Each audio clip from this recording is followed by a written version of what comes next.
back inside the AT&T Center with WNBA President Laurel Richie. And Laurel, you're halfway through your first season. You visited all 12 markets. What's been your biggest surprise so far? You know, the greatest thing has been getting to know the fans. The fans of the WNBA, and you can hear them now, but they are so supportive and passionate and knowledgeable about our league that's been really wonderful. And it's certainly been a summer of women's sports fans to love, from the World Cup to the 15th anniversary of the WNBA. How do you think this summer will help change the landscape for women's sports? You know, I think the thing that changes the landscape the most is when people can actually see the female athletes playing at the top of their game. And so between soccer and our all-star game, you know, I feel like we really are going to look back and say in two different sports we saw women at the top of their game competing at a level that for some is we know it, but for some it's a surprise. So I think it's going to be well remembered as the summer of 2011. Well, Laurel, congratulations on a great all-star celebration weekend. Dave and Carolyn, back to you. Got a great crowd here watching this game as San Antonio hosts the All-Star game for the first time. And Liz Cambage, one of 4 rookies in the All-Star game.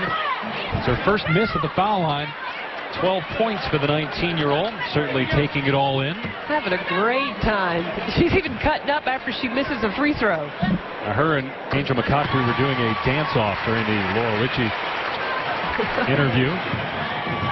Angel claiming victory as Pondexter floats one up there and won't go. As the first half comes to an end, West leading by 1. Swing Cash with 14, Cambage 13. Diana Taurasi has 11. Essence Carson leading the way for the East, playing in her first All-Star game. She has 11 points. Tina Charles and Kathy Pondexter with 9 apiece. And let's send it out to Heather Cox, standing by with Liz Cambage. And Dave, you talked about some of the young players. Liz, certainly one of them in her first All-Star game. What would you say your impression's been of this first half so far? Fun. It's just been fun, you know, getting out there and playing. I think after this we'll come back a bit serious, you know, because West Side we want to win, but, you know, just having some fun, yeah. Not just fun, but you're also scoring a ton of points. How have you been able to have so much success over the best players in the league? Well, our team's kind of a bit of like just Team USA, so you just let them shoot a bit, get the rebound, put it back. All right, we're going to keep you in, then we're going to bring Becky in so she can get a standing ovation. Then we're going to bring in Danielle in a couple minutes.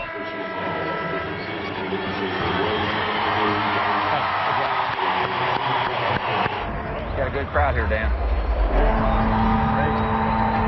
They got Angel? Oh, Lord. Don't talk to them. Oh, we don't do. Talk to them. We do. No, she said we have a big finger right now. Welcome back to the 2011 WNBA All-Star Game presented by Adidas. An exciting first half with the West on top by 1. We also got to talk to soon-to-be Hall of Famer and ABC Good Morning America host Robin Roberts, along with Tina Thompson, Cynthia Cooper. We'll have other guests here in the second half. Meanwhile, as we look at our Pennzoil Ultra Performance, Carolyn, there's only been one 2-time winner, actually a 3-time winner of the MVP award. That's Lisa Leslie. Swin Cash trying to win it for the second straight year. She was great in that first half with 14 points. The All-Star game is all about fun, but for Swing Cash, I believe she's getting down to business. She's already put up 14 points and had 7 rebounds. She's making her presence felt, but she's not by herself. Tamika Catching, the best player that has never won MVP, has 7 points on the game. Also, stiff competition. For entertainment value, though, it's been the rookie, Elizabeth Cambage, 6'8", great target. For the West, she has 13 points. Don't forget about Diana Taurasi.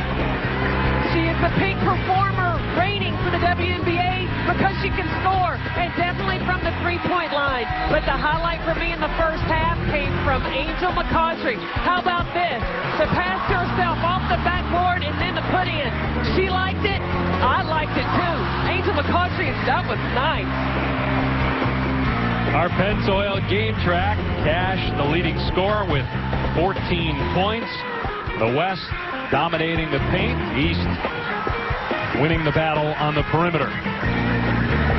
And much more balanced scoring for the East. Essence Carson leading that squad with 11. 9 for Charles, 9 for Pondexter.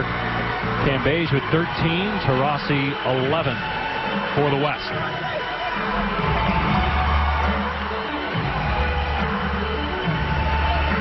Dave, I believe it's going to be hard for anybody in the East to vie for that MVP because of the balanced scoring and the balanced shot attempts. When you look at the West, there's 12 shot attempts by Swing Cash. Next to her is Dinah Taurasi. Nobody else has more than 4 shot attempts.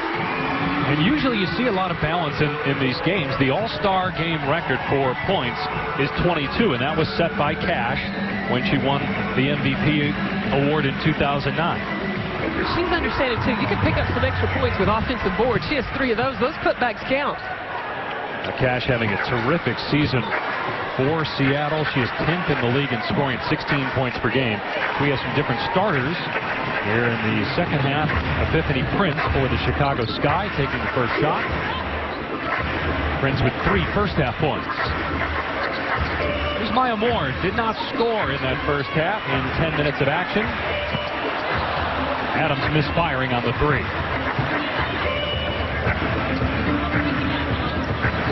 Carson's having a great year for New York. I think playing for Coach John Wisnett has really helped her game. It's more her style. She can create offense off her defense, up-tempo. Carson was really a reserve the last couple of years. Only played about 10 minutes a game last year, and this year averaging a career high in points, even though she is split time as a reserve and as a starter. 4 starts on the year. Well, her minutes are up. She started coming along last season, especially late in the season, but this year, moving into that starting role, she didn't play like a reserve. She plays like she definitely belongs in that starting lineup. Very assertive on the offensive end. We talked about at the top of the telecast, Carolyn, you got 6 players from Connecticut. You've got a good turnout from Rutgers as well, with not just Carson and the aforementioned Epiphany Prince, but Kathy Pondexter's in her 6th year out of Rutgers. Well, Essence Carson was busting in on the Connecticut photo of the Connecticut players. Then they came to realize it was great representation from the Big East. So they were happy about that. And there were some battles between Connecticut and Rutgers, Connecticut and Kathy Pondexter. Absolutely. And the Rutgers players were first to give a shout out to Coach C. Vivian Stringer. Here's Brunson, who got the start today. Her first All-Star start in her second All-Star game, replacing the injured Candace Parker. Fun to see Rebecca Brunson playing healthy. She's struggled throughout her career, whether it be sore knees or shin splints, and this season to be healthy. And the way she goes and rebounds the basketball is exciting to watch. Leads the league in that category. Another former Big East star. She played at Georgetown. Maya Moore, another miss from the field. Still no points, and she's 0 for 5. Courtney Vandersloot, who played at Gonzaga. Not a lot of people thought she could play major college basketball, much less in the WNBA, but spent a lot of time with John Stockton, the former Zag, and he really helped her game. Spent a lot of time on the phone with him. She said she'd call him, but she said, you know, that's a busy man. John Stockton, every time she called him, he had a lot going on, but he has given her a lot of great tips that have helped her game. Led Gonzaga to the Final 8 this past year. Kelly Gray's the coach there. A terrific college basketball coach. She talked about the old and the new, and last week did a game of Seattle against Chicago and talked to Courtney Vandersloot about how much she has learned from watching Sue Bird play the game and how she's tried to emulate some of the things that Bird does at that point guard position to become a better point guard. Now you see Bird with the pull-up, and Vandersloot very good at that as well, directing traffic, knowing when to pull up, either shoot it at the foul line or make that pass. One of the things she has noticed from Sue Bird, though, is how vocal Sue is as a point guard, and Vandersloot's got to get more comfortable with that.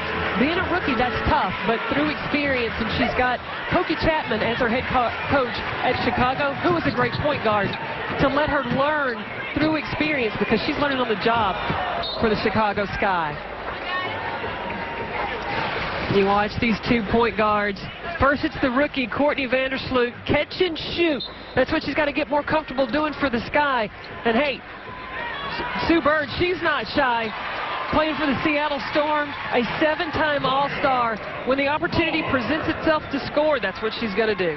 Maya Moore with her first basket, first points of the game. Crystal Langhorne off target, and here's Brunson. post players are trying to make some highlights, I believe. That's about the second or third time I've seen a post go coast to coast drilling the basketball. Give it up, big girls. And Brunson fouled by Carson. Cam Beige, you saw there on the bench for 13 points in that first half. Got to the foul line, 7 of 8.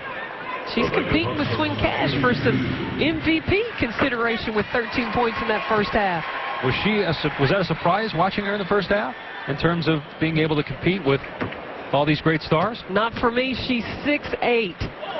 She's got great hands, very agile for a player her size. Adams doesn't get the bounce, and the clear by Langhorne.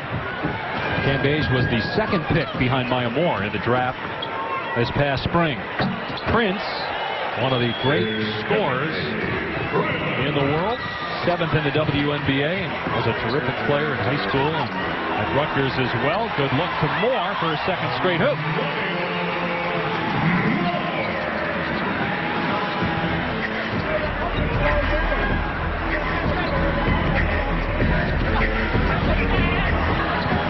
Carson on the drive.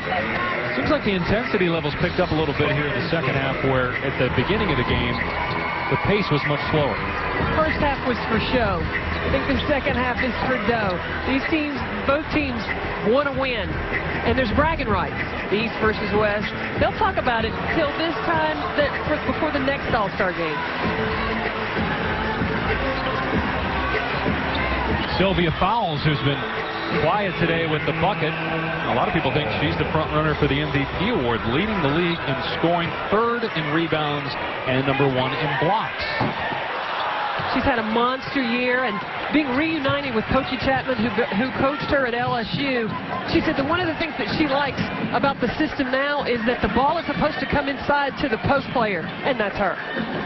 Now Fowles, a great athlete. She dunked in the All-Star game back in 2009. Foul scores again. She's got a wrap on her left wrist. I wouldn't mind seeing her dunk today. That'd be fun. They got to clear a path for her, though. That might happen in the fourth quarter. It's too early right now. They don't have to clear for Sylvia Fowles. I believe she can jump up in the crowd.